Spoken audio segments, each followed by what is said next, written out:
J'ai commandé un VTC et une Ferrari s'est arrêtée. Le chauffeur, c'était mon ex. Il a jeté un œil à ma destination, l'air sérieux. Tu vas à l'hôpital ? Qu'est-ce qui se passe ? Je suis enceinte. Ne plaisante pas. Ne te mêle pas de la vie privée des passagers. Jacques a remonté ses lunettes, ses yeux fixés sur mon ventre plat. Daisy, on a rompu il y a 6 mois. Tu es tombée enceinte ou ? Qui a dit que c'était le tien ? Il a hoché la tête, impassible, sans même un tressaillement de la mâchoire pour le trahir. Comme son prénom l'indiquait, Jacques était un roc, d'un calme imperturbable. Sauf que, sans que je le voie, son pied a écrasé l'accélérateur. L'accélération m'a collé au siège, me faisant un double menton. 1 heure plus tard, 5 millions de dollars ont atterri sur mon compte en banque. Le mot disait « Prends soin de toi et du bébé pour moi. » Merci, Daisy. Attends un peu, qui a dit que j'avais besoin qu'on prenne soin de moi ? Et pourquoi, pour astérisque lui astérisque ?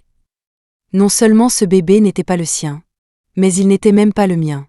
Il y a 6 mois, le jour de la Saint-Valentin, le 14 février, Jacques et moi avons rompu. La raison, il avait abîmé l'oreille de ma peluche lapin. Je t'en achèterai une nouvelle. Il a tapoté ses doigts, passé un appel, et son assistant a commencé à envoyer des camions entiers de peluches hors de prix chez moi. C'était un peu autoritaire, mais aussi plein d'attention. Daisy, quoi que tu veuilles, il suffit de demander. Tu ne peux pas rester ? Je ne peux pas. Il était si doux, incroyablement délicat, tandis qu'il détachait, un par un, les doigts avec lesquels je m'agrippais à ses vêtements. Puis il a passé ses bras autour de ma taille, me serrant contre lui. C'est l'heure. Sois sage, lâche-moi la première, d'accord ? Les émotions que j'avais contenues ont complètement explosé après qu'il a dit de le lâcher. Tu as seulement besoin d'une petite amie, Jacques ? Je suis quoi ? Un objet de décoration ? Un chien fidèle que tu peux laisser crever de faim pendant 2 mois avant de l'amadouer avec une friandise ? Je l'ai lâché, j'ai attrapé l'autre oreille du lapin et je l'ai frappé avec encore et encore. Ça ne lui a fait aucun mal. Jacques n'a même pas pris la peine d'esquiver. T'es vraiment un connard, Jacques. T'es riche et beau, mais ça ne compense pas le fait que tu sois un connard. À bout de souffle, j'haletais. Tu es seulement revenu ici, toi ? Lui, il dort avec moi toutes les nuits. Et maintenant, il est cassé aussi. J'ai pointé le coupable du doigt. C'est toi qui as fait ça. Il a essayé de s'approcher, mais je l'ai repoussé d'un coup. Le silence était sa meilleure défense. Chaque coup était comme frapper dans du coton, c'était inutile et douloureux. Il ne daignait même pas se disputer ou m'amadouer. Jacques, pendant 2 mois entiers, il n'y a eu qu'un seul jour où j'ai dormi en te serrant dans mes bras. C'était aujourd'hui, à 5h30 du matin. Tu es revenu, tu as passé ton bras autour de ma taille, et je me suis agrippée à toi, terrifiée à l'idée que tu repartes si je te lâchais. Daisy. La voix de Jacques semblait pleine d'une profonde affection, mais une de ses mains était déjà sur la valise prête à côté de lui. S'il n'avait pas dit ça, j'aurais cru qu'il était la peluche, sans réaction, silencieux. Et qu'est-ce qui s'est passé ? J'ai regardé mon téléphone. Tu es putain de reparti. Si vite. Il est 7h, juste 7h. 1h30, et tu t'en vas déjà, pour prendre ton avion, pour ta carrière, pour t'envoler vers les sommets. J'ai jeté le lapin de toutes mes forces sur lui. Tu es une sorte de dieu des nuages, et moi, je suis une poule clouée au sol. On n'est pas du tout du même monde, pourquoi on s'est même donné cette peine ? Finalement, l'autre oreille s'est aussi arrachée. Du rembourrage blanc et duveteux a flotté dans l'air, c'était romantique et triste. Va rejoindre ton travail, alors, vas-y. J'étais épuisée. Je me suis effondrée sur le sol en désignant la porte. Je t'aime, Daisy, mais mon vol va vraiment être en retard. Il est quand même parti, traînant la valise qu'il avait accompagnée dans les bons comme les mauvais moments. Ils avaient plus l'air d'un couple que nous. Je te ramènerai des cadeaux. On pourra parler à mon retour. Parler à son retour ? Il n'y avait rien à dire. Bon débarras. Quand j'ai déménagé de cet appartement, je poussais ma valise d'une main et portais ce lapin cassé de l'autre. En bas, je l'ai jeté dans les buissons. Les hommes pensent toujours que chaque dispute n'est qu'une dispute ordinaire de plus.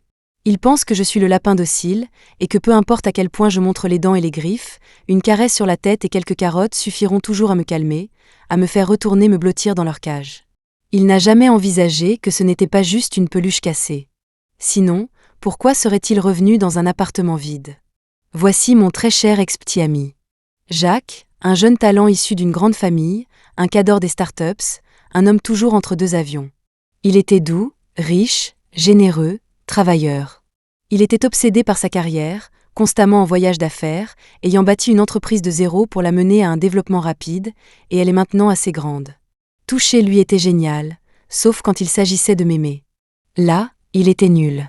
Le 18 février, après un court voyage d'affaires, il est revenu. Pendant un certain temps après ça, Jacques a fait exploser mon téléphone. Je l'ai simplement bloqué. Alors il a commencé à m'envoyer de l'argent. On peut laisser des messages avec les virements, et il me parlait dans les messages. Daisy, j'ai récupéré ta peluche lapin et je l'ai recousue. Tu lui manques beaucoup, et tu me manques aussi. Peux-tu rentrer à la maison ? Je lui ai renvoyé l'argent en laissant un message aussi. Jacques, quelle heure est-il ? Pourquoi tu n'es pas encore en train de prendre ton avion ? Si tu ne voles pas, le monde va s'arrêter de tourner. Après ça, il est venu me chercher chez moi aussi. Au début, il venait toujours les yeux rouges, attendant en bas comme un lapin qui n'aurait pas dormi depuis des jours. Une fois, je l'ai vu faire défiler notre historique de conversation.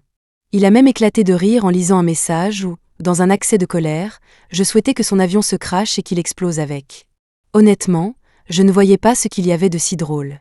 En riant, il a enlevé ses lunettes et a enfoui son visage dans ses genoux. Après s'être fait refouler plusieurs fois, Jacques se contentait de m'observer de loin. Il garait sa voiture de l'époque, une Maserati, à une vingtaine de mètres de mon immeuble.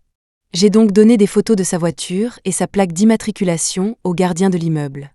Il y a un taré qui me harcèle, ne le laissez pas entrer.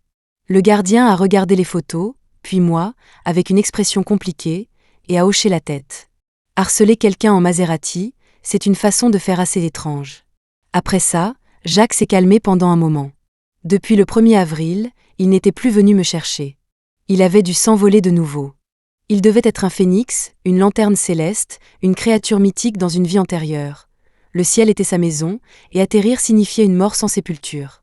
Ce voyage a semblé durer une éternité, si longtemps que ma vie a pris un virage à 180 degrés. D'innombrables changements et incidents ont rempli ce printemps, et je l'avais presque oublié. Jusqu'à aujourd'hui, le 29 juillet, presque 6 mois après notre rupture. Ma meilleure amie, Jane, est tombée enceinte. Elle a appelé, tremblante de peur en tenant le rapport de l'hôpital. Daisy, viens tout de suite à l'hôpital central. Tu vas être maman. À moitié endormie, j'ai été réveillée en sursaut. Hein ? La maman de qui ? Jane était à la fois nerveuse et excitée, sautillant presque au téléphone. Je suis enceinte. On va avoir un bébé. Waouh ! Je vais être marraine. J'étais maintenant complètement réveillée, souriant jusqu'aux oreilles, sautant du lit avec les cheveux en bataille, faisant une toilette rapide. Sans même boire d'eau ni prendre de médicaments, j'ai commandé un VTC et je suis sortie en courant en pantoufles. Et c'est là que la scène ridicule s'est produite.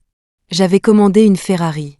Le chauffeur était même super prévenant, sortant pour m'ouvrir la portière. J'ai reculé prudemment. Il a levé la tête, révélant un beau visage que je n'avais pas vu depuis un moment. J'ai vérifié les informations du chauffeur sur l'application, puis j'ai regardé l'homme en face de moi. Monsieur Jacques ? Oui. Jacques a hoché la tête, jouant son rôle à la perfection. Les 4 derniers chiffres de votre numéro de téléphone ? Avant que je puisse répondre, il a dit lui-même.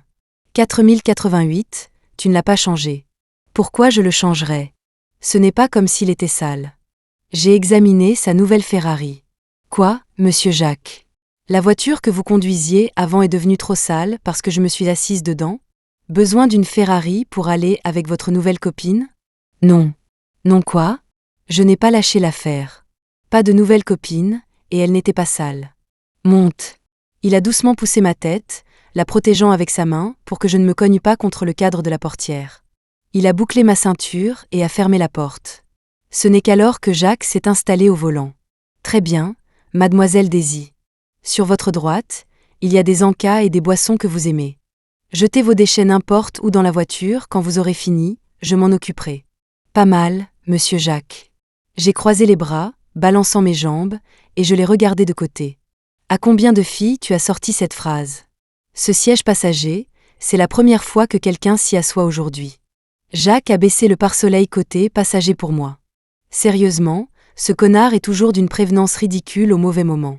Si inappropriément prévenant que ça a remué des sentiments, des ondes se propageant partout. Il a remonté ses lunettes. L'inauguration est faite. C'est un honneur. Depuis qu'on avait commencé à sortir ensemble, le siège passager de Jacques avait toujours été réservé à la famille. À part moi et ses parents, personne d'autre ne s'y était jamais assis. Une fois, une de ses partenaires d'affaires a ouvert la portière passager et il l'a immédiatement arrêtée. « Je vais vous appeler une voiture. Veuillez patienter un instant. » Jacques était poli mais distant. « Désolé, les réglages du siège passager sont ajustés pour ma petite amie en ce moment. J'ai peur que si quelqu'un d'autre les modifie, elle ne soit pas à l'aise. S'émouvoir pour des petites choses comme ça, à quoi bon? Si tu es si capable, pourquoi ne rentres-tu pas à la maison? À l'hôpital. » Ma meilleure amie Jane m'a regardé, puis a regardé la notification des 5 millions de dollars sur mon téléphone, et a ri si fort qu'elle était pratiquement pliée en deux. Les femmes enceintes ne devraient pas avoir de hauts et de bas émotionnels. Contrôle-toi, sois gentille avec ma filleule, mademoiselle Jane. Je ne pouvais pas rire. Je le lui ai rappelé d'un air impassible. Désolé, c'est juste trop drôle. Alors, Jacques a mal compris que tu étais enceinte, de son bébé? Peut-être? Ouais. Alors, quand est-ce que tu vas lui dire? Lui dire quoi? La vérité. Pourquoi je le ferais? Si je ne dis rien, laissons-le dans son erreur, c'est bien, non? De toute façon, je ne prends pas l'argent. J'ai marmonné et je me suis détournée. Je ne pouvais même pas me dire à moi-même si je voulais vraiment couper complètement les ponts avec Jacques. Si tu veux mon avis, Jacques est plutôt bien aussi. Il a même joué les chauffeurs pour toi. Comment ça pourrait être pour moi? C'est probablement encore un nouveau projet de start-up, le grand patron qui s'immerge pour expérimenter la vie d'en bas. Je me suis montré du doigt. Je suis juste une des personnes, d'en bas, qu'il a croisées par hasard. Ah, pas de chance pour lui, ce n'était pas une autre jolie fille. Jane a secoué la tête. Daisy, arrête d'être si têtue. Quand tu as rompu avec Jacques, tu as tellement pleuré, j'ai des vidéos sur mon téléphone. Elle a montré un bâtiment sur une montagne lointaine, l'observatoire astronomique local. Tu te souviens? Je suis montée là-haut avec toi. Tu as montré une maquette de satellite et tu as dit. Je lui ai rapidement couvert la bouche. Des souvenirs que je croyais morts m'ont soudainement assailli, comme une pluie de balles, me laissant meurtrie en un instant. Jane a crié des mots étouffés. Tu as dit que tu voulais être lancée dans l'espace aussi, pour être aux côtés de Jacques. Quelle honte! L'examen de Jane s'est bien passé. En quittant l'hôpital, j'ai été surprise de voir la voiture de Jacques toujours garée à l'entrée. Je marchais, et il suivait. Avançant centimètre par centimètre, c'était dur pour la Ferrari, qui devait rouler plus lentement qu'un vélo en libre service. Finalement, n'en pouvant plus, j'ai toqué à sa vitre. « Monsieur Jacques, on ne suit pas les passagers. Monte, et je ne te suivrai plus. Suis-moi encore et je te signale. » Jacques a suivi d'encore plus près. « S'il te plaît, ne me signale pas, d'accord? » Il m'a regardé d'un air suppliant. « Ça fait plus de 10 jours que j'essaie d'avoir une course près de chez toi, et j'ai enfin eu la tienne. S'il te plaît, je t'en supplie, ne me fais pas perdre mon travail. Arrête ton cinéma, Jacques. L'amour tardif ne vaut pas un clou. » J'ai reculé. Ne joue pas la carte de l'émotion, ne fais pas le malheureux. Alors il a changé de sujet. Qu'est-ce que le médecin a dit? Le bébé est stable? De combien de mois? C'est super, 3 ans. C'est un ESA, il parle déjà à sa mère depuis mon ventre. C'est bien, alors. Je ne pouvais pas le déstabiliser, alors Jacques a joué le jeu. Le médecin a donné des instructions. Manger plus d'anneaux cosmiques et de soie céleste, pratiquer les arts martiaux quand on s'ennuie, il ne faut pas que le petit reste inactif. Il a hoché la tête, compréhensif. Quand retournes-tu à l'hôpital? Quand il y aura une inondation. Il n'était pas agacé, mais moi, je commençais à m'impatienter. D'autres questions, monsieur Jacques? Il a réfléchi un instant. Je peux être le père du bébé? C'est quoi cette obsession de vouloir être père? J'ai mis une main sur la hanche, sans voix. Tu peux. Pourquoi tu n'es pas encore mort, Jacques? Je peux? A-t-il demandé en haussant un sourcil. Non. Il a hoché la tête. Monte, je ramène mon bébé à la maison. Qui était son bébé? Est-ce qu'il m'écoutait seulement? Bon, en gros, j'avais été son petit bébé pendant 3, 4 ou 5 ans. Alors je suis montée dans la voiture. À mi-chemin, Jacques a pris un appel. À l'autre bout du fil, une voix féminine douce et intelligente. Faiblement, je l'ai entendu dire « L'aéroport est vraiment bondé. Tu n'as peut-être pas besoin de venir me chercher. Je peux aller directement à ton entreprise. » Comme on pouvait s'y attendre d'un chauffeur VTC, il s'est avéré que je n'étais pas sa seule course. Jacques s'est raclé la gorge, silencieux pendant quelques secondes. D'accord. Après un moment, Jacques a émis un son par le nez, comme un enfant pris en faute, n'osant pas parler parce que j'avais découvert son secret. J'ai jeté un œil à l'identifiant de l'appelant, un nom anglais, Jane. Ça sonnait très international. À plus tard. La voix de la femme était légère et agréable, ajoutant « Je vais aussi acheter des vêtements d'automne ». Il faisait si chaud à la Villesse, je ne m'attendais pas à ce qu'il fasse si froid en descendant de l'avion. La Villesse.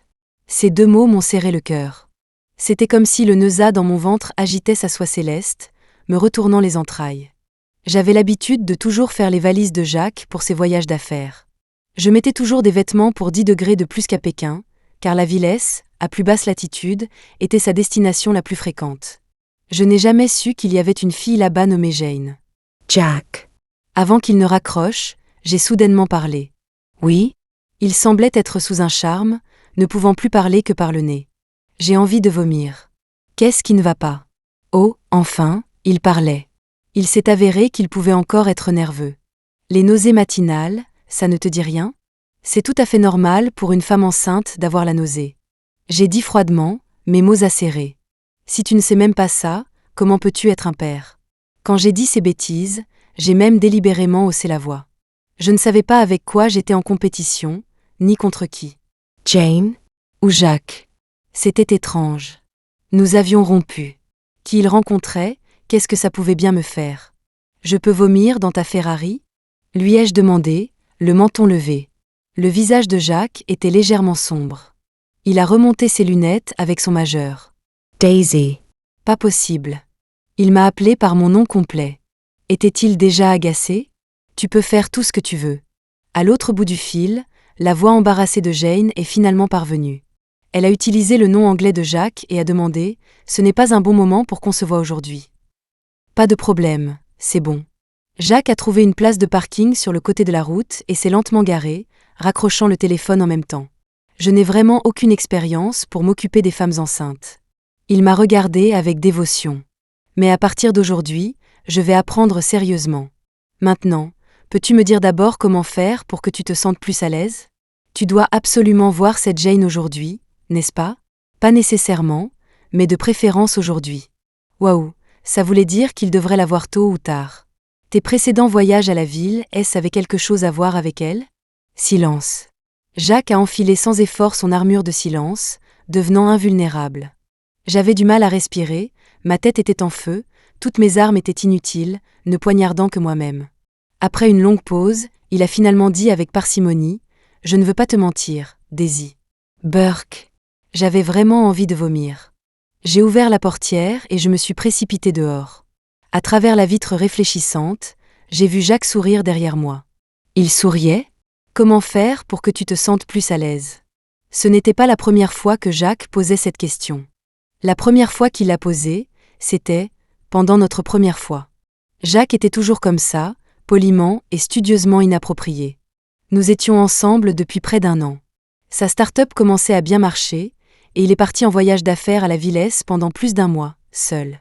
J'ai secrètement acheté un billet d'avion et, le jour de son anniversaire, j'ai frappé à la porte de sa chambre d'hôtel, en lui faisant la surprise. La porte s'est ouverte. Jacques m'a regardé, stupéfait une seconde à peine, et m'a tiré à l'intérieur. Il a fermé la porte et, avant même que je puisse parler, mes mains étaient levées au-dessus de ma tête, plaquées contre la porte en bois. Ses lèvres ont suivi immédiatement, puis son assaut a commencé. La respiration de Jacques est rapidement devenue haletante. Il s'est avéré que même quelqu'un d'aussi calme que lui pouvait devenir une bête quand les choses s'accéléraient. Comment faire pour que tu te sentes plus à l'aise? Sur le grand lit moelleux, il a demandé, en me tenant le visage. C'était comme s'il connaissait déjà la réponse mieux que moi. Comment dire? Il ne parlait pas beaucoup, mais il était très doué. Une fois le calme revenu, Jacques m'a enlacé par derrière et m'a dit que son contrat avait été signé. Bientôt, il pourrait me donner une vie meilleure. J'ai demandé si c'était vrai. Puis j'ai dit que je voulais la robe de mariée la plus chère quand on se marierait, et je la voulais noire, une pièce unique. Jacques a dit qu'il voulait une Ferrari. Il a dit que quand il avait 10 ans, ses parents avaient divorcé, et sa mère était partie à Macao avec un vieux qui conduisait une Ferrari. Quand il aurait une Ferrari, il irait à Macao pour ramener sa mère. C'est dommage qu'il ne m'ait pas dit à ce moment-là qu'une vie meilleure signifiait une grande maison, une Maserati, des camions de peluche, mais pas ces nuits ordinaires que nous passions enlacés. Bien sûr, à l'époque, je ne savais pas non plus que dans la même ville, il y avait une fille nommée Jane. Et aujourd'hui, il voulait vraiment la voir. Jacques a soudainement mis un désordre complet dans ma vie. Le lendemain soir, je suis allée à une soirée entre filles que j'avais prévue plus tôt. Ma meilleure amie Jane était enceinte et a dû dire temporairement adieu aux alcools forts et aux robes d'os nus. Elle m'a demandé de partager sa bonne nouvelle. Quand tout le monde sera là, j'ai une grande nouvelle à annoncer. Dans le bar aux lumières aveuglantes et à la musique assourdissante, je portais une robe qui ressemblait à un chiffon déchiré, tenant un verre de vin rouge chancelant, comme la plus forte des guerrières régnant sur la piste de danse ce soir. « Qu'est-ce que c'est ?» ont demandé les copines en jacassant. « Une bonne nouvelle. » J'ai souri largement, mais à l'intérieur, il y avait une étrange amertume, si amère que c'était comme si j'avais avalé une gorgée de bile. Être en retard semblait être une règle tacite. Minuit allait bientôt sonner, et nous n'étions toujours pas au complet. Peut-être était-ce l'intrusion soudaine de Jacques qui m'avait laissé captivée et agitée, ou peut-être que Jane à la ville me rendait anxieuse et confuse, ou peut-être que devenir mère si soudainement me remplissait de joie. Quoi qu'il en soit, peu de temps après, mon visage était rouge à force de boire. Depuis ma rupture avec Jacques, je finissais toujours comme ça quand je buvais, mais ma tolérance ne s'était pas du tout améliorée. Un jeune homme quelques tables plus loin m'avait maté à plusieurs reprises, de mon cou à mes jambes enlacées. Finalement, il s'est approché avec un but précis, se penchant près de moi et chuchotant doucement. « Vos lobes d'oreilles sont rouges, ma belle, c'est trop mignon. » Il me draguait? J'ai profité de l'occasion pour frôler son nez avec ma main. « Tu as un petit ami, ma belle ?» Non, ma belle n'a que des bébés. Avant que je puisse finir, quelqu'un est soudainement apparu derrière moi, a passé un bras autour de mon épaule et a montré mon ventre plat sous ma robe. « Je le porte juste ici. Tu veux voir ?» Jacques, il était apparu de nulle part, de manière inappropriée. Le jeune homme s'est enfui en panique. Quel rabat-joie, incroyable. J'ai secoué Jacques pour me dégager, mais il s'est simplement assis à côté de moi. Mes amies savaient naturellement que c'était mon ex. Elles l'ont regardé, puis moi, échangeant des regards sans voix. Daisy l'a mentionné? Elle a une bonne nouvelle à partager aujourd'hui. Jacques, je ne pense pas que tu devrais être ici. Tu as vu Jane? Jacques était impassible et imperturbable, ignorant complètement ce que je disais. Il avait trouvé sa cible et touché un point sensible. En fait, Daisy est déjà. D'accord, je savais ce qu'il allait faire. Avant qu'il ne puisse me coincer, je lui ai rapidement couvert la bouche. J'ai souri maladroitement. Ne l'écoutez pas. Déjà quoi? Mon ami d'enfance nous a regardés d'un air suspicieux. Se pourrait-il que... Soudain, ses yeux se sont écarquillés d'incrédulité. Vous être mis ensemble? Hein? J'ai été stupéfaite un instant. Jacques a repoussé ma main, l'a prise dans la sienne, ne confirmant ni ne niant. Il a fait une pause. Et enceinte. Un hoquet collectif a parcouru la tablée. Non, je ne suis vraiment pas. Je voulais expliquer, mais Jacques m'a barré la route. Alors, ne l'invitez plus à ce genre de soirée. Mon ami d'enfance a regardé ma robe fendue jusqu'à la taille, puis mon maquillage scintillant, et a même jeté un œil sous la table pour confirmer que je portais bien des talons aiguilles de 18 cm. Elle était furieuse. « Jacques, il faut que je te dise quelque chose. C'est ton bébé, après tout. Daisy court partout comme une dératée, pourquoi tu ne la surveilles pas? Même l'enchaîner serait mieux que de la laisser sortir pour boire, danser et draguer des mecs. » Mon amie d'enfance était vraiment mon amie d'enfance. Elle ne s'inquiétait pas pour rien, blâmant sincèrement Jacques. Elle avait aussi la langue bien pendue, son petit moulin à paroles débitant des mots tous plus désagréables les uns que les autres. Jacques a reconnu sa faute. Je n'ai pas bien fait les choses. Il en a profité pour me soulever, mon corps chaud à cause de l'alcool, et s'est levé. Alors je les ramène, la mère et l'enfant, à la maison. Peut-être que j'avais vraiment trop bu. J'ai réfléchi longtemps, et même après avoir été porté hors du bar, je donnais des coups de pied dans ses bras. La mère et l'enfant? D'où ça sort? Je ne suis pas ta mère, ne m'appelle pas ton bon grand fiston. Tu n'es pas ma mère. Jacques a enroulé sa veste de costume autour de moi. Tu es mon petit tyran. En sortant de la voiture, j'ai été portée dans la maison familière.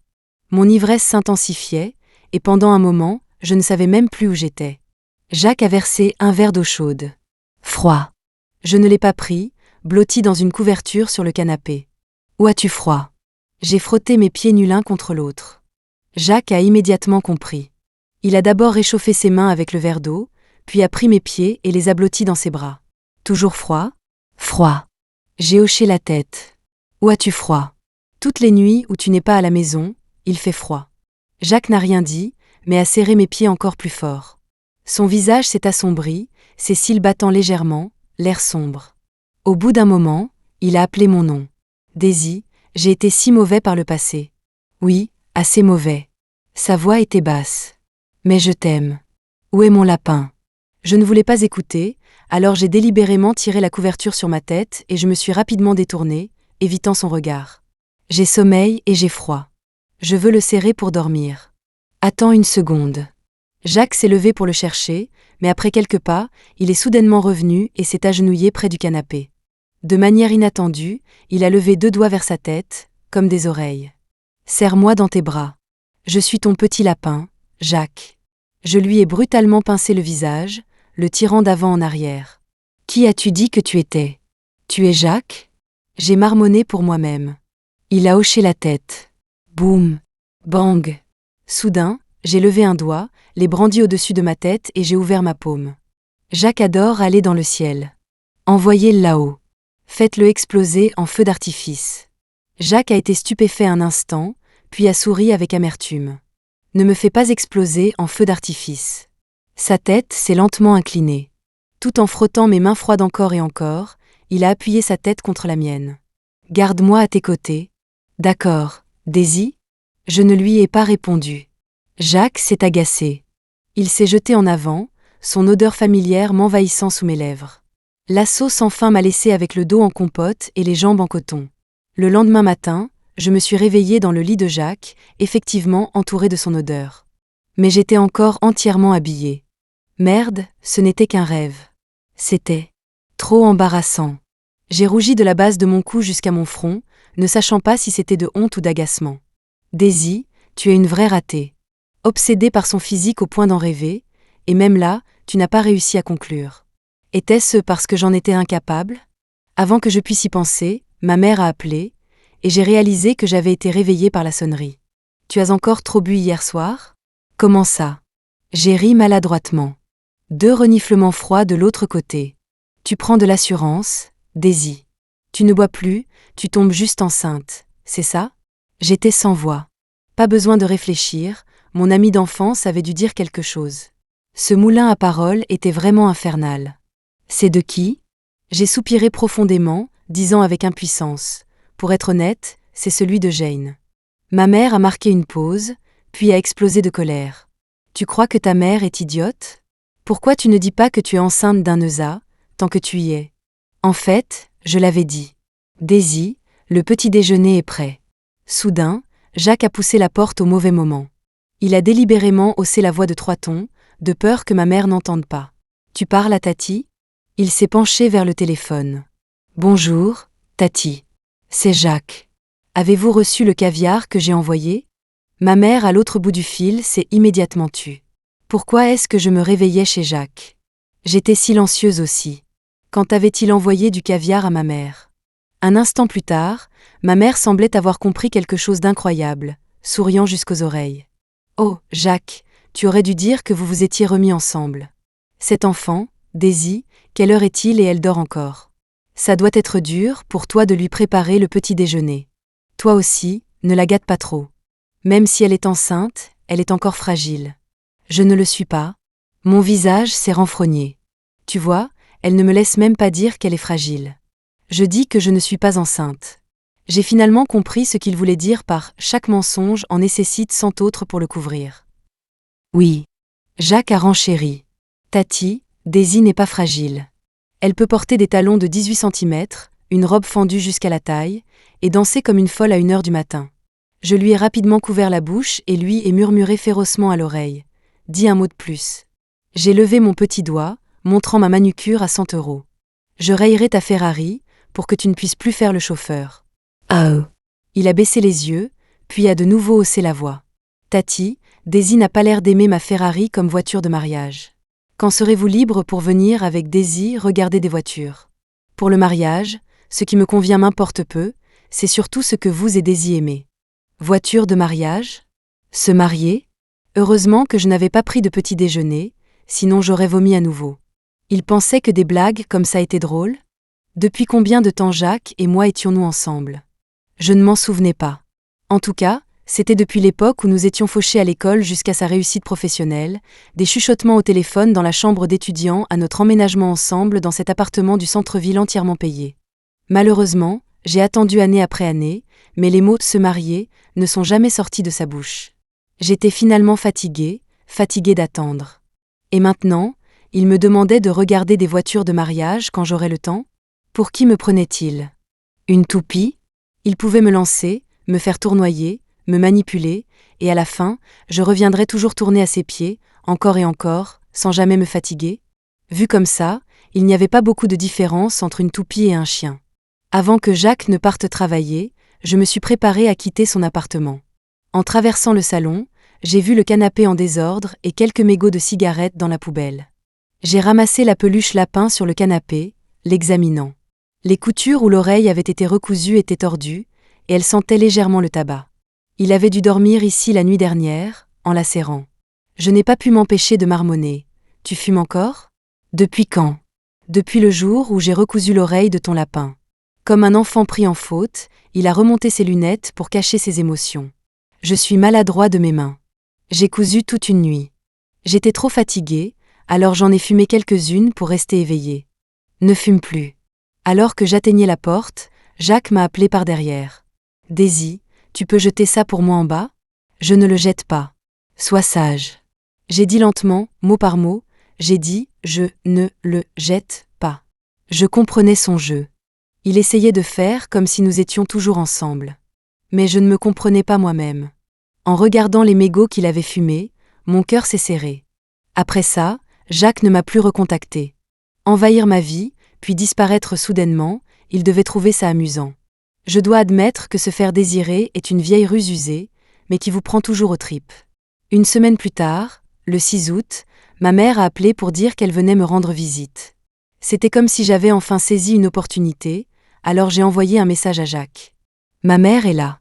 Le problème que tu as causé, tu le règles. » Il ne l'a pas réglé. J'ai attendu et attendu, je me suis endormie, et je me suis réveillée. J'ai ouvert les yeux à plusieurs reprises dans un sommeil brumeux, vérifiant mon téléphone. La liste des messages était vide. La date est passée du 6 au 7 août. Il n'avait toujours pas répondu. Ce n'était pas grave, j'étais habituée. Jacques était de toute façon comme un fantôme, ses allées et venues imprévisibles. Il avait dû remettre son téléphone en mode avion, dérivant dans le ciel toute la nuit, comme une sonde spatiale loin de la Terre, perdant le signal dans le vaste univers. Tôt le matin, après 5 heures, j'ai été réveillée par un appel téléphonique. C'était Jane. Sa voix tremblait. Elle a dit qu'elle avait très mal au ventre et qu'elle saignait beaucoup. Sur le chemin de l'hôpital en taxi, je fixais mon téléphone. Jacques n'avait toujours pas répondu. Je lui ai envoyé un autre message.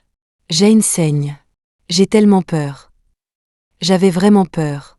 Quand je suis arrivée à l'hôpital, elle avait déjà été emmenée au bloc opératoire. Assise dans le long couloir bruyant, je me suis soudain sentie très froide et effrayée. La vie est toujours si fragile, et personne ne peut protéger personne. Jusqu'à ce que, dans ma torpeur, une grande silhouette élancée bloque le bruit, posant une veste de costume sur mes épaules. J'ai levé les yeux. Il était apparu de manière illogique. Jacques, un fantôme la nuit dernière, maintenant un dieu, apparaissant et disparaissant, toujours descendant du ciel. Il s'est passé quelque chose. Pourquoi ne me l'as-tu pas dit? Il a parlé, en me grondant. Sérieusement, il me grondait? De quel droit me grondait-il? Comment osait-il gronder son petit tyran? Les yeux rouges, j'ai levé la tête et lui ai donné un coup de poing sec dans la poitrine sans prévenir. Qui est-ce que tu grondes? Jacques a souri avec amertume, l'air incroyablement blessé, comme s'il ne pouvait pas être plus doux. Alors gronde-moi en retour.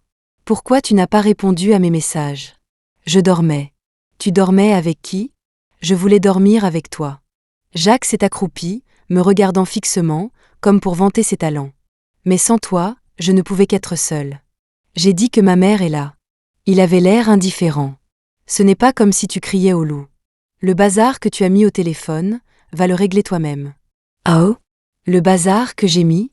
Jacques a baissé les yeux un instant, puis les a soudainement relevés, comme s'il était sur le point de prendre le dessus. Daisy. Il a retourné la situation. Es-tu en train de sous-entendre que je devrais me dépêcher de te demander en mariage, pour que ta mère puisse aider à choisir une voiture de mariage, et que le bébé puisse naître et m'appeler papa? Il a tapoté mon petit ventre. Petit Neuza, ta mère est impatiente. Ta mère, elle est. Reste civilisée, sois civilisée quand tu es enceinte, sois civilisée en tant que personne. Peu de temps après, Jane est sortie du bloc opératoire. C'était une fausse alerte. Le bébé dans son ventre était sain et sauf pour le moment. J'ai poussé un long soupir de soulagement, ce qui n'a fait que rendre mes yeux plus rouges. Je n'ai pas pu m'empêcher de sangloter quelquefois.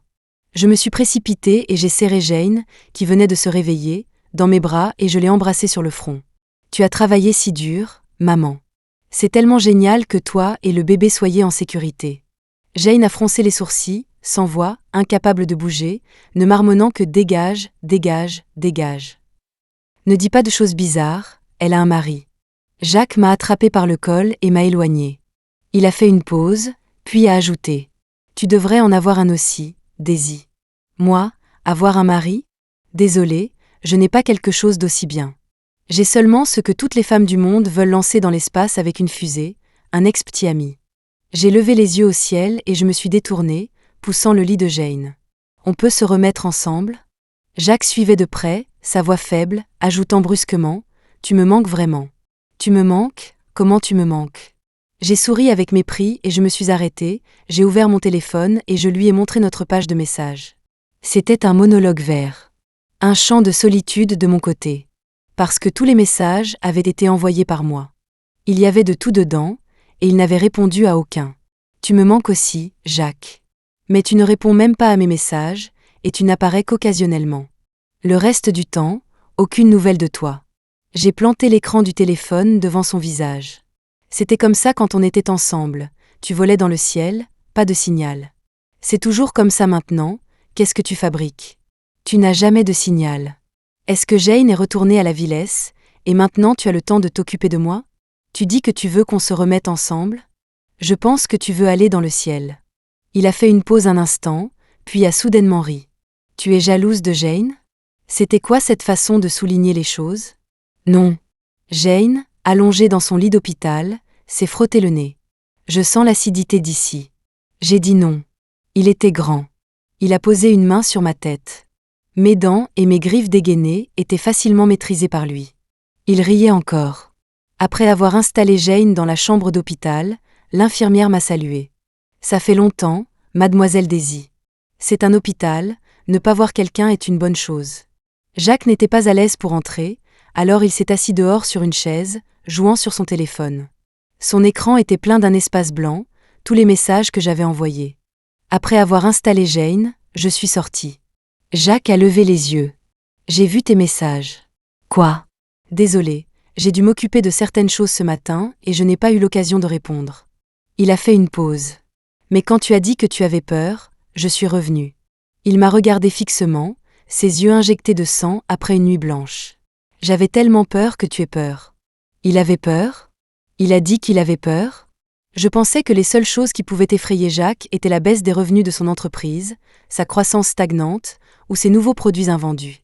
Les choses liées à moi étaient toujours la dernière priorité, ne valant pas son énergie ou son angoisse. Le mot « peur » était trop lourd, je ne pouvais pas le supporter. Mais maintenant, sa voix tremblait vraiment. Profonde, rauque. Daisy, tout ce temps, chaque jour, j'ai eu peur de ce que tu ressentirais quand je n'étais pas à tes côtés, à quel point je te manquerais. Si à ces moments-là, tu ne pouvais pas me trouver, ou si tu n'avais aucune raison de me trouver du tout, je n'osais vraiment pas imaginer. Oui, tu as raison. J'ai admis ouvertement. J'avais assez peur. Souvent, quand tu n'étais pas là, j'avais vraiment peur. J'ai hoché la tête calmement.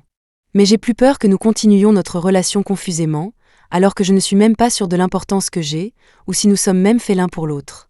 Je veux un foyer simple et confortable. Tu veux le ciel au dehors. Tu veux voler. Aucun de nous n'a tort, nous ne sommes juste pas dans le même espace. J'atterrirai à tes côtés. Il a pris ma main, elle était froide. Atterrir a un prix. L'unité signifie qu'un côté sacrifie et fait des compromis. Jack, on peut se remettre ensemble? Brusquement, Jacques a de nouveau posé la question. Je l'ai regardé, comme si pour la première fois, je détenais le pouvoir de choisir, je le regardais de haut. Il avait l'air si pitoyable, priant et suppliant avec ses yeux. Jane semble m'appeler. N'ayant pas de réponse prête, j'ai retiré ma main et je suis partie en courant comme pour m'échapper. Après avoir renvoyé Jacques et installé Jane, j'ai reçu un appel téléphonique. À l'autre bout du fil, une voix féminine inattendue. Jane. Mademoiselle Daisy. Elle était respectueuse et cherchait à plaire. J'ai prudemment gardé mes distances. Elle est allée droit au but, demandant à me rencontrer à son atelier dans 1 heure. Il s'est avéré qu'elle n'était pas retournée à la Villesse. Je n'ai pas le temps. Jane est restée silencieuse un moment, semblant un peu impuissante et réticente. Jacques veut que vous veniez. Oh? Y a-t-il quelque chose d'important que vous deux devez me dire en personne? Ensemble? Oui. Jane s'est raclé la gorge. C'est très important, alors, à tout à l'heure. Après avoir raccroché, j'ai froncé les sourcils, un fatras de suppositions chaotiques inondant mon esprit. Va vite, loin de moi, s'il te plaît. Jane a fait un geste vers la porte. Va comprendre, va réfléchir. Quelle fin veux-tu pour toi et Jacques? Ne pars pas avec de la confusion, et ne pars pas avec des regrets. L'atelier de Jane était vraiment magnifique, rempli de rêves de fille. Mademoiselle Daisy, je vous ai demandé de venir parce que j'ai quelque chose à vous donner, un cadeau que Monsieur Jacques a commandé pour vous. Elle a tiré un rideau. De manière inattendue, sous le drapé blanc sacré, une robe de mariée a été révélée, une robe de mariée noire, qui attirait tous les regards. Il y a 6 mois, Monsieur Jacques est venu à mon atelier à la Villesse et m'a demandé de créer cette robe de mariée noire sur mesure pour vous. Il a dit qu'il vous demanderait en mariage dans quelques mois et m'a demandé de l'envoyer ici à ce moment-là. Une robe de mariée. Il réalisait mon rêve. J'ai couvert ma bouche, toutes les pièces éparses se connectant. Quand l'a-t-il commandé? Quel jour? Jane m'a montré la commande. La date était clairement écrite dans le coin inférieur droit. 14 février, la Saint-Valentin, le jour de notre rupture. Ce jour-là, il devait prendre un vol tôt. Avant de partir, il avait dit « Je te ramènerai des cadeaux ». C'était son cadeau, mais il est arrivé trop tard. Monsieur Jacques a dit à l'époque qu'il réglerait ses affaires à la ville le plus vite possible pendant cette période. Après ça, il n'aurait plus à faire d'aller-retour. Il voulait atterrir, rester à tes côtés. Il a dit que sa carrière pouvait se développer n'importe où, mais te laisser passer chaque nuit effrayée était quelque chose qu'il ne pouvait même pas supporter d'imaginer dans sa vie. Jane m'a donné un petit coup de coude. Vous êtes très heureuse, mademoiselle Daisy. Allez l'essayer. Je suis restée là, stupéfaite, incapable de bouger. Ces informations étaient trop nombreuses, trop rapides. Tellement que je n'étais pas prête à affronter un fait. Le fait que Jacques semblait m'aimer sincèrement. 2 personnes qui ne sont pas faites l'une pour l'autre ne le deviennent pas soudainement, à moins qu'une personne ne change. J'ai toujours pensé que c'était moi qui faisais des compromis, mais je n'ai jamais pensé que Jacques avait changé en silence, là où je ne pouvais pas le voir. Il était silencieux, décidant d'arrêter de voler. Pas étonnant que ce matin où nous avons rompu, il soit parti si résolument. C'était parce qu'il organisait tout avec impatience. Pas étonnant qu'après notre rupture, il ait soudainement eu tant de temps, qu'il ait soudainement commencé à tourner autour de moi partout. Mais je ne comprenais toujours pas pourquoi il avait tourné autour de moi pendant 2 mois, puis avait soudainement disparu, puis s'était volatilisé comme par enchantement, pour ne réapparaître que maintenant. Mais ce n'est pas grave, la route est encore longue. Ce qui est passé est passé. Maintenant, c'était à mon tour d'être impatiente. Dans la cabine d'essayage, je me suis regardée dans le miroir, dans cette robe de mariée noire qui m'allait parfaitement. Les rêves que nous avions eus quand j'étais allée le trouver à la Villesse, enlacés, se réalisaient tous, un par un. Nous avions également rencontré de nouveaux problèmes, apparemment insolubles. En réalité, la solution n'était pas de continuer à foncer tête baissée. 2 lignes qui se croisent, après avoir passé l'intersection, si elles continuent dans leurs directions respectives, elles ne feront que s'éloigner de plus en plus. En faisant un pas en arrière, nous pouvons nous retrouver. Ça me va bien? La porte de la cabine s'est ouverte, et j'ai demandé à Jane en souriant, mais je me suis soudainement retrouvée dans une étreinte. Jacques, qui attendait ici depuis longtemps. Attendant anxieusement que son ex-petite amie porte une robe de mariée. Laisse-moi voir. Il m'a tenue, me faisant tourner pour me regarder de près. Magnifique, ma fiancée. Finalement, nous semblions nous voir vraiment.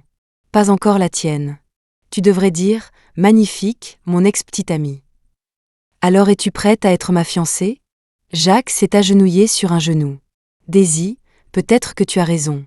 Les humains ne sont pas du tout faits pour voler. Maintenant, laisse-moi atterrir, laisse-moi m'arrêter à tes côtés, D'accord? Prête? Je ne savais pas, mais je me préparais depuis si longtemps. D'avant notre rupture, après, chaque jour je me préparais. Je me préparais le jour, je me préparais dans mes rêves la nuit. J'ai cru un jour que dans cette vie, mes préparatifs ne serviraient jamais à rien. D'accord. Je lui ai tendu la main. Ses lèvres ont bougé, disant quelque chose que je n'ai pas pu entendre. C'est la dernière page de mon rêve. Si seulement tout pouvait s'arrêter ici. 3 jours plus tard. Ma mère est arrivée. Pas aussi heureuse que je l'attendais, son visage était plein d'inquiétude. Tu as dit que tu avais vu Jacques? Quand elle a mentionné le nom de Jacques, elle avait l'air de faire face à un ennemi redoutable. Quel jour! Quel jour! Ça ne semblait pas faire beaucoup de jours. Le 29 juillet, 6h58, Jane m'a dit qu'elle était enceinte. Quand j'ai commandé une voiture, j'ai rencontré le chauffeur VTC. Le 30 juillet, 23h37, j'étais ivre dans un bar avec des amis. Par coïncidence, un jeune homme m'a dragué, et Jacques m'a aidé. Le 31 juillet, 8h15, je me suis réveillée dans le lit de Jacques et j'ai reçu un appel de ma mère. Le 7 août, 5h02, Jane a dit qu'elle saignait, et je me suis précipitée à l'hôpital. Jacques est descendu du ciel et m'a demandé de me remettre avec lui. Je l'ai vu un total de 4 jours. Des perles de sueur froide sont apparues sur son front. Ma mère m'a doucement repoussée et s'est précipitée dans ma chambre, sortant mon dossier médical et ma boîte de pilules. Elle a versé les pilules blanches, les comptant une par une. Il y en avait 4 en plus. Il y avait 4 matins où je n'avais pas pris mes médicaments à temps. Elle a soudainement compris. Dos à moi, elle a baissé la tête, les mains sur le bord de la table, ses épaules tremblant légèrement. Daisy, Jacques ne reviendra pas. Sa voix était chargée d'émotion. Tu dois prendre tes médicaments à l'heure pour que ta maladie s'améliore. Je ne comprenais pas ce qu'elle voulait dire. Où est passé Jacques? Ma mère s'est retournée pour me regarder, forçant un sourire difficile, et a pointé un doigt vers le plafond. Tu as oublié, il s'est envolé. Il était dans le ciel. Oh, c'est vrai, j'ai oublié. Jacques s'est envolé. 14 février. Nous avons rompu, et il s'est envolé pour la Villesse. 18 février. Il est revenu, a tout essayé pour se réconcilier avec moi, mais ça n'a pas marché. J'ai bloqué ses coordonnées. 27 mars. J'ai découvert que j'étais enceinte du bébé de Jacques. Je voulais le lui dire le 1er avril. En y repensant maintenant, peut-être que ma mère le lui a dit en premier. Sinon, il n'aurait jamais eu la chance de le savoir de son vivant. 1er avril. Jacques s'est de nouveau envolé pour la ville, afin de résoudre les derniers problèmes en suspens. Après ça, il pourrait rester et n'aurait plus à faire d'aller-retour. Malheureusement, de ce voyage, il n'a pas pu revenir. L'avion dans lequel il se trouvait s'est écrasé. C'était la blague la plus absurde, et pourtant la plus réelle, que j'ai jamais entendue un 1er avril. 2 avril. J'ai rajouté toutes ses coordonnées. Jacques, où es-tu? Jacques, arrête de voler, reviens.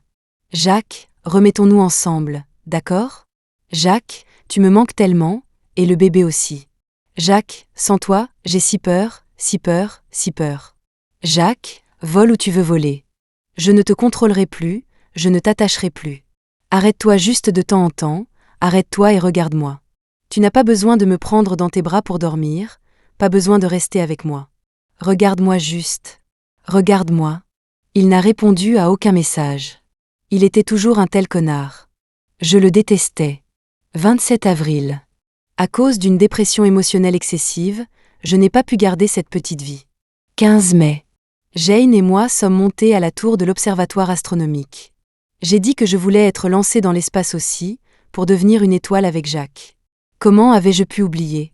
Bon sang, comment avais-je pu oublier que Jacques s'était vraiment envolé? 23 juillet. J'ai reçu le premier appel de Jane.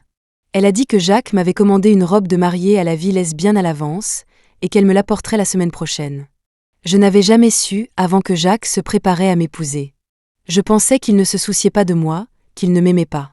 Ce doit être à ce moment-là, à partir de ce moment-là, que mon cerveau a commencé à réparer mes regrets. Folmen, thé et sans se soucier du coup. Peu de temps après, le matin du 29 juillet, j'ai reçu un appel de Jane. Elle a dit qu'elle était enceinte. J'étais si heureuse que je suis sortie en courant trop vite et j'ai oublié de prendre mes médicaments. J'ai commandé une voiture et je suis tombée sur ce chauffeur. À ce moment-là, sans les contraintes des médicaments, mon cerveau a commencé à perdre le contrôle. J'ai imaginé que le logo en forme de cheval était une Ferrari, et j'ai imaginé que le chauffeur du même nom de famille était Jacques. En sortant de l'hôpital, j'ai reçu un appel de Jane dans le taxi. Elle a dit qu'elle venait me voir, mais j'en ai fait une ennemie imaginaire.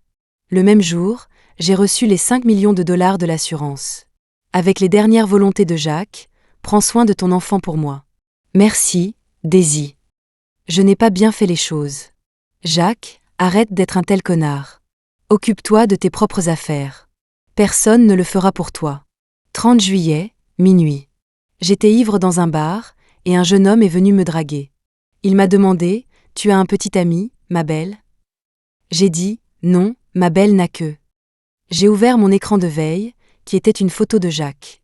Le jeune homme était charmant, mais à ce moment-là, le voir s'enfuir en panique était aussi assez drôle. Cette nuit-là, j'ai quitté le bar et j'ai titubé jusqu'à chez Jacques. J'ai dormi là toute la nuit, serrant son oreiller, inhalant son odeur. Quand je suis partie le lendemain, j'ai vu les mégots dans sa poubelle. Ces mégots qui étaient là depuis 6 mois. Je ne pouvais pas me résoudre à les jeter. Je ne pouvais vraiment pas. C'étaient toutes ses affaires laissées derrière lui. Nuit du 6 août. J'ai envoyé un texto à Jacques. Comme d'habitude, il n'a pas répondu. Il ne pourrait plus jamais me répondre. J'ai encore oublié. Matin du 7 août. Jane m'a de nouveau appelé à l'hôpital. Dans ma hâte, j'ai encore oublié de prendre mes médicaments. Jane, je l'appellerai la némésie des médicaments psychiatriques. À l'hôpital, j'ai vu l'infirmière qui s'était occupée de moi quand j'ai fait ma fausse couche. Elle a dit « Mademoiselle Daisy, ça fait longtemps ». Ce même jour, j'ai vu Jacques pour la dernière fois. Dans l'atelier de Jane, j'ai enfin porté le cadeau qu'il m'avait préparé. Puis, j'ai créé de force une fin parfaite pour moi-même. Comme j'aimerais que ce soit vraiment la fin. Dans l'application de musique de Jacques, la dernière chanson qu'il a écoutée s'est arrêtée le 1er avril. C'était « Les humains ne sont pas faits pour voler ». La chanson dit « Comment les humains peuvent-ils voler s'ils ne sont pas assez romantiques ?» Je pense que le plus beau cadeau que Jacques m'a laissé est la capacité de voler. Il n'a pas besoin d'atterrir. Dans une autre dimension, nous volons ensemble. Je suis très faible. Je ne peux pas faire face à une relation qui a mal tourné, ni à la mort de quelqu'un que j'aime. Je suis aussi très forte. Dans une vie remplie de chagrin, j'ai un jour atteint une perfection fugace et vaine.